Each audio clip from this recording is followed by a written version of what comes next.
Pernah gak sih kita ngerasa cemas banget soal uang? Takut masa depan, takut enggak cukup, takut miskin. Padahal kita hidup di negeri yang katanya tanah surga. Tapi rasa itu tetap nempel. Meski penghasilan udah naik, kerjaan udah mapan. Cerita ini tentang seseorang yang kelihatannya punya semuanya, tapi ternyata hatinya penuh ketakutan. Ketakutan yang pelan-pelan merusak keimanannya. Sampai akhirnya Allah kasih dia satu pelajaran yang gak bisa dia tolak. Namanya Ilham, seorang karyawan kantoran, usia 32 tahun, lulusan universitas ternama, kerja di perusahaan multinasional. Gaji besar, hidup enak, tapi hatinya terus resah. Episode ini akan membawa kita mengenal dia lebih dekat dan menelusuri akar dari ketakutan yang sering kita sembunyikan sendiri. Dan mungkin ini bukan cuma cerita Ilham, tapi juga cerita kita. Ilham duduk di balkon apartemennya. Kopi hitam sudah dingin sejak 1 jam yang lalu. Tangannya menopang dagu, matanya kosong, menatap langit Jakarta yang abu-abu. Hari ini gajian, tapi rasanya hampa. Biasanya dia langsung check out ke ranjang belanja. Tapi kali ini gak ada dorongan itu. Yang ada cuma rasa takut. Takut tiba-tiba kehilangan semuanya.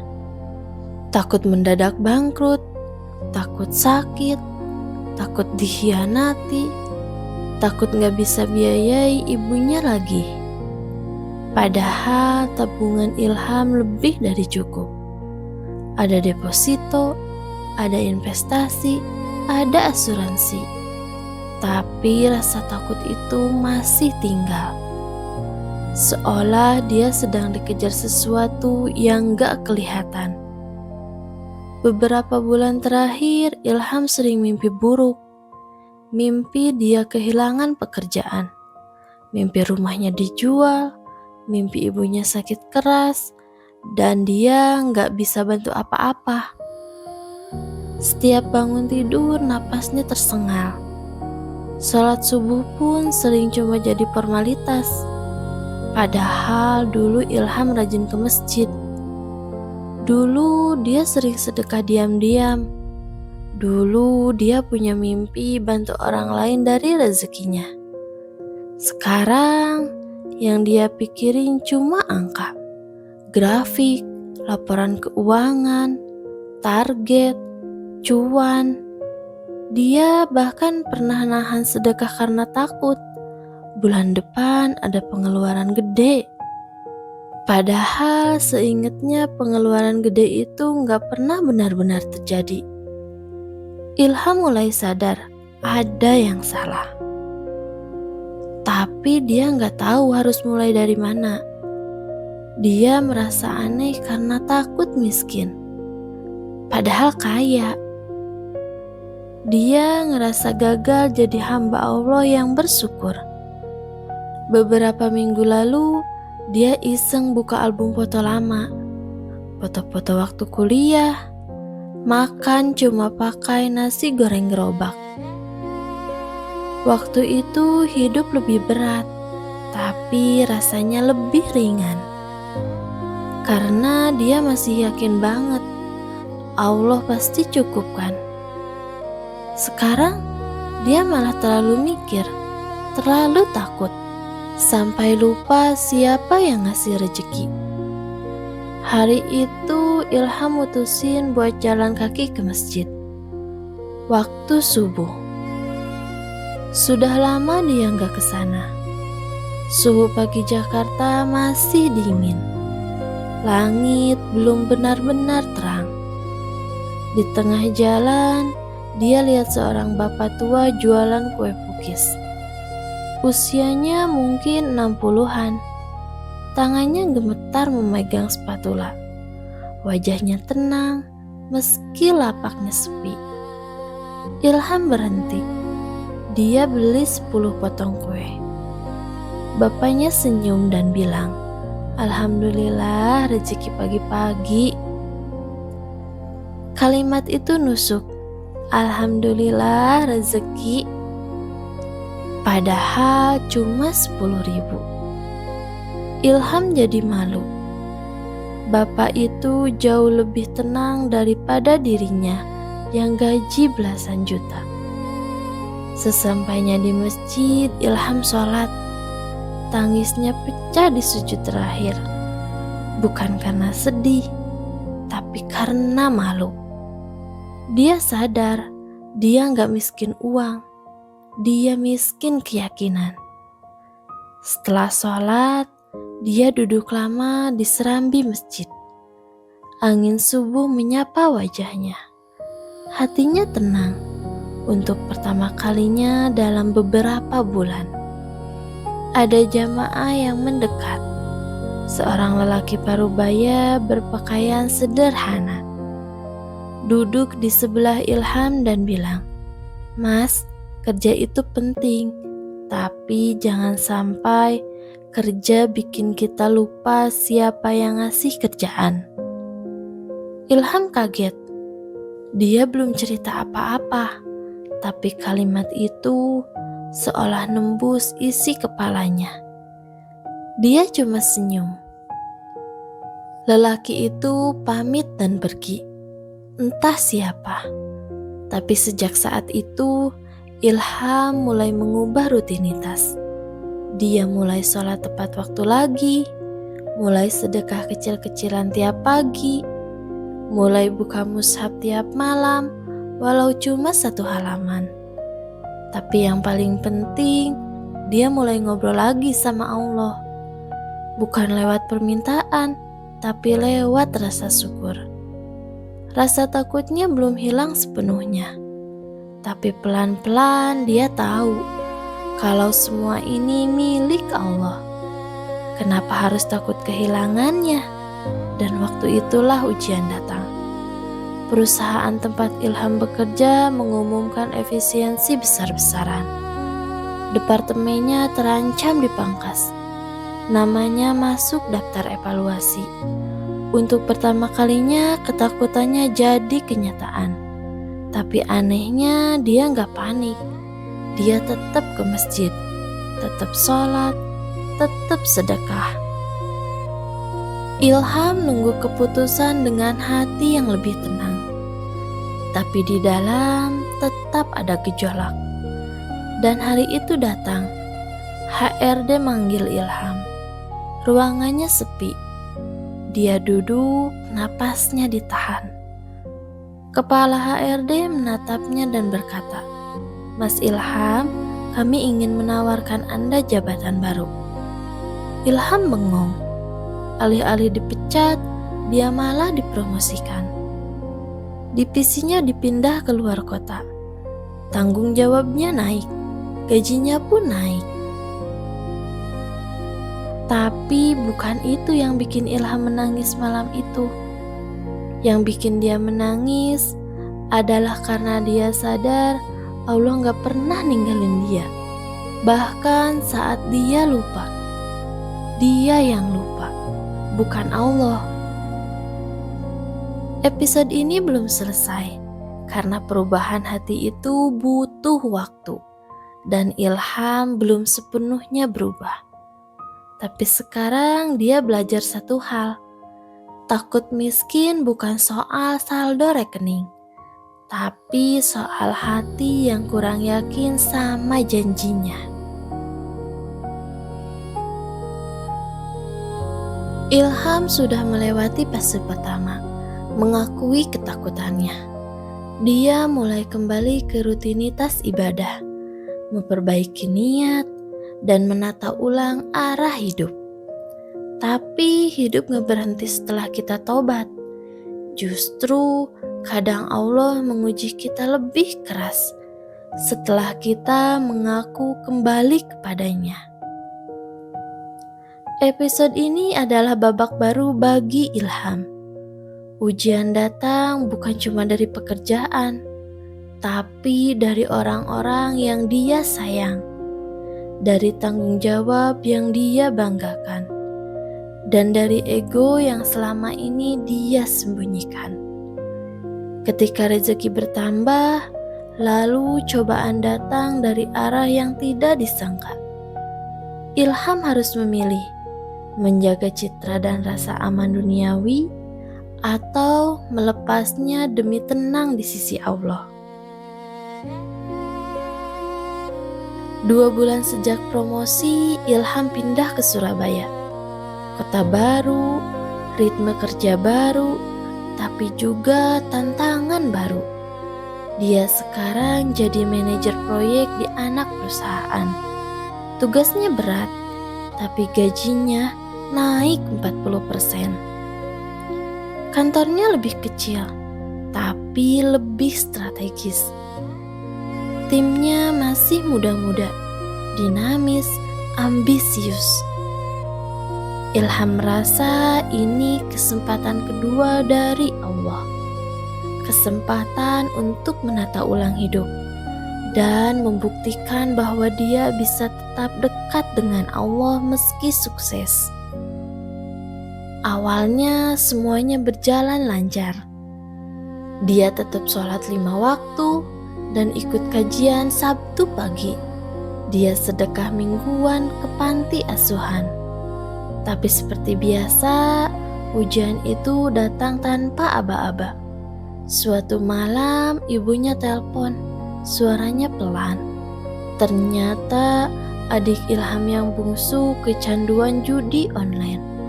Uang kuliah habis, laptop digadai, HP dijual diam-diam. Ibunya minta Ilham pulang. Ilham shock. Selama ini dia bangga karena bisa jadi tulang punggung keluarga. Tapi dia gak pernah benar-benar tahu isi rumah sendiri. Dia pikir cukup dengan transfer rutin dan beliin kebutuhan ibunya. Ternyata keluarganya penuh luka yang dia lewatkan. Ilham ambil cuti, pulang ke kampung di Jawa Tengah. Suasana rumah sunyi, ibunya lebih banyak diam. Adiknya gak berani menatap. Ilham marah, tapi juga bingung. Dia duduk di ruang tamu, nahan emosi. Di kepalanya ada 2 suara. Yang satu bilang, ini tanggung jawabmu, bantu dong. Yang satu lagi bilang, gue udah cukup bantu, kenapa mereka nyusahin terus? Akhirnya malam itu Ilham keluar rumah. Dia jalan kaki ke musola kecil di ujung kampung. Tempat dia dulu belajar ngaji waktu kecil. Lampunya remang, lantainya dingin, tapi hatinya mendadak hangat. Di sana dia ketemu ustadz lamanya, namanya Pak Salim. Sudah tua, rambutnya penuh uban. Ilham langsung sujud di hadapan beliau. Air matanya tumpah. Dia cerita semuanya. Pak Salim hanya senyum, lalu berkata, kadang Allah kasih rezeki lebih ke seseorang, supaya dia bisa jadi jawaban doa keluarganya. Ilham terdiam. Kalau rezeki itu membebani, mungkin karena kamu merasa itu milikmu. Kalimat itu nancep di dalam hati Ilham. Dia merasa dikhianati adiknya, tapi dia juga sadar selama ini dia terlalu menganggap rezekinya hasil dari kerja kerasnya sendiri. Padahal semua itu titipan. Ilham kembali ke rumah. Dia peluk ibunya. Dia bicara pelan ke adiknya. Dan untuk pertama kalinya mereka sholat berjamaah di rumah. Setelah pulang ke Surabaya, Ilham mulai membuat perubahan baru. Dia buka rekening khusus untuk bantu keluarga. Bukan karena terpaksa, tapi karena itu bagian dari tanggung jawab yang Allah titipkan. Namun hidup kembali menguji. 3 bulan kemudian, proyek yang Ilham pegang gagal tender. Ada kesalahan teknis dan timnya kena evaluasi besar-besaran. Bos besar dari Jakarta turun langsung. Ilham dituduh lalai. Padahal dia tahu bukan dia penyebabnya, tapi sistem yang sudah bermasalah dari awal. 1 minggu penuh dia nggak bisa tidur tenang. Setiap malam dia buka mushaf, tapi matanya berat. Sholat malam pun terasa kering. Lalu datang sebuah email dari manajemen pusat, memintanya datang ke Jakarta minggu depan. Ilham tahu ini mungkin akhir dari karirnya. Dia berangkat dengan tenang, tapi juga takut. Dia duduk di ruang meeting besar bersama 3 pimpinan perusahaan. Salah satu direktur berkata, "Mas Ilham, kita bisa lihat integritas Anda, tapi ada satu pertanyaan." Ilham mengangguk. "Kalau kamu diberi proyek baru yang nilainya lebih besar, kamu siap?" Ilham bengong. Mereka tidak memecatnya. Mereka justru naikkan tanggung jawabnya. Ilham terdiam cukup lama, lalu berkata, "Saya siap, insya Allah. Tapi izinkan saya minta waktu buat sholat dulu sebelum jawab final." Para direktur kaget, lalu tersenyum. Dan sejak saat itu Ilham punya reputasi baru. Orang yang jujur, tapi juga takut kepada Allah. Dia belajar satu hal penting. Rezeki yang kita jaga terlalu erat bisa berubah jadi beban. Tapi rezeki yang kita alirkan justru bikin ringan langkah kita. Tapi ujian belum selesai, karena kadang ujian paling besar bukan datang dari luar, tapi dari dalam. Dan episode selanjutnya Ilham akan menghadapi ujian yang lebih sunyi, yang hanya bisa dijawab dengan keikhlasan dan keyakinan. Apakah dia sudah benar-benar lepas dari rasa takut miskin? Atau semua ini hanya ilusi aman yang pelan-pelan kembali menjerat? Ilham telah melewati ujian demi ujian. Dia berhasil menjaga amanah, membela integritas, dan belajar mengalirkan rezekinya. Tapi kadang pelajaran paling besar datang bukan saat kita diuji secara materi, melainkan saat yang diuji adalah hati dan tujuan kita sendiri. Episode ini adalah puncak dari kisah Ilham, bukan tentang naiknya karir atau tenangnya dompet, tapi tentang tenangnya jiwa. Tentang bagaimana kita memaknai rezeki bukan sebagai angka, tapi sebagai bentuk cinta dari Allah yang datang dengan caranya sendiri. Ilham akan belajar bahwa tidak semua yang terlihat untung itu benar-benar beruntung, dan tidak semua kehilangan adalah musibah. 3 bulan setelah dipromosikan lagi, Ilham memutuskan sesuatu yang tidak biasa. Dia mengajukan cuti panjang, bukan untuk liburan, bukan untuk keluar negeri, tapi untuk diam. Ilham merasa capek, bukan capek fisik, tapi capek mikir, capek ngejar, capek membuktikan. Dia merasa ada bagian dalam dirinya yang belum pulih, yang belum selesai. Dia sewa rumah kecil di daerah pinggiran kota. Bawa sedikit baju, beberapa buku, dan satu mushaf. Tanpa laptop kantor, tanpa ponsel kerja. Dia ingin menghabiskan waktu sebulan hanya untuk merenung. Hari-harinya diisi dengan membaca, menulis jurnal, sholat, dan jalan pagi. Kadang dia bantu warung kecil dekat kontrakan, bantu ibu-ibu bawa galon, bantu bersihin musola, dan dari situ Ilham mulai sadar sesuatu. Selama ini dia mengira rezeki itu ya gaji, proyek, bonus akhir tahun. Padahal rezeki itu ketika hatimu tenang, ketika kamu masih bisa sujud dan rasanya nikmat, ketika kamu bisa tersenyum melihat orang lain bahagia, ketika kamu gak iri, ketika kamu gak takut kehilangan, karena kamu tahu semua ini milik Allah.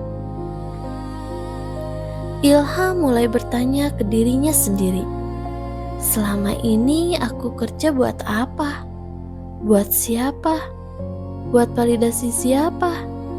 Dan kenapa aku masih ngerasa kurang? Padahal sudah lebih dari cukup. Jawaban itu datang pelan, lewat anak kecil yang tiap pagi lewat depan rumah. Anak itu selalu senyum, meski bajunya robek. Tiap hari dia bawa sepiring gorengan dari ibunya. Ini buat Mas Ilham, kata ibu. Ilham terharu, anak kecil ini jadi jalan rezeki. Gorengan itu sederhana, tapi hangat, dan lebih nikmat dari semua makanan mahal yang dia beli waktu di Jakarta. Suatu hari anak itu datang sambil nangis. Ibunya sakit, gak bisa jualan. Ilham langsung datang ke rumahnya. Rumahnya kecil, cuma bilik kayu. Ibunya terbaring lemah. Ilham langsung bawa ke klinik. Biayanya dia tanggung semua. Bukan karena kasihan, tapi karena saat itu hatinya bilang, inilah rezeki kamu yang sesungguhnya. Beberapa hari kemudian, ibu anak itu pulih. Dia datang ke rumah Ilham sambil bawa sepiring nasi uduk. Dia bilang, maaf saya gak bisa bayar apa-apa, tapi saya doakan Mas Ilham selalu dijaga Allah. Kalimat itu bikin Ilham menangis, karena selama ini dia merasa harus terus memberi untuk merasa berharga. Tapi kali ini dia merasa dicintai. Tanpa angka, tanpa prestasi, tanpa pencapaian. Hanya karena dia ikhlas. Dari situ Ilham mulai nulis lagi. Dia tulis pengalamannya. Dia buka channel kecil di YouTube. Cerita tentang rasa takut miskin dan bagaimana dia melewatinya. Cerita itu ternyata viral. Banyak orang yang relate. Banyak yang bilang, Mas Ilham, saya juga pernah takut seperti itu. Ilham gak nyangka, ternyata banyak orang yang kelihatan tenang tapi menyimpan cemas. Banyak yang kerja mati-matian tapi tetap merasa kurang. Dan banyak juga yang ingin percaya bahwa Allah cukupkan tapi hatinya belum siap. Ilham jadi sering diundang ke kajian, podcast, dan forum diskusi. Bukan sebagai ustadz, bukan sebagai motivator, tapi sebagai orang yang pernah takut. dan sekarang sedang belajar percaya. Hidupnya berubah, bukan karena penghasilannya makin besar, tapi karena hatinya makin yakin. Ilham tetap kerja, tetap profesional, tapi sekarang dia tahu kalau satu hari nanti semua ini diambil, dia akan tetap baik-baik saja. Karena yang paling dia jaga sekarang bukan karirnya, tapi hubungannya sama Allah. Sampai suatu hari, Ilham duduk di masjid sendirian. Dia buka mushaf sampai ke surat Az-Zariyat ayat 22. Dan di langit terdapat rezeki kalian dan apa yang dijanjikan kepada kalian. Ilham menutup mushafnya pelan, lalu tersenyum. Rezeki itu bukan di tangan atasan, bukan di laporan bulanan, bukan di saldo rekening, tapi di langit. Dan tugas kita bukan mengejar langit, tapi menundukkan hati agar siap menerima apapun yang turun dari sana. Ilham berdiri, melangkah keluar dari masjid. Langit sore cerah dan angin berhembus pelan. Untuk pertama kalinya dia berjalan tanpa beban, tanpa takut, tanpa keraguan, karena dia tahu rezeki itu bukan soal angka, tapi soal siapa yang memberinya. Dan Allah tidak pernah ingkar janji.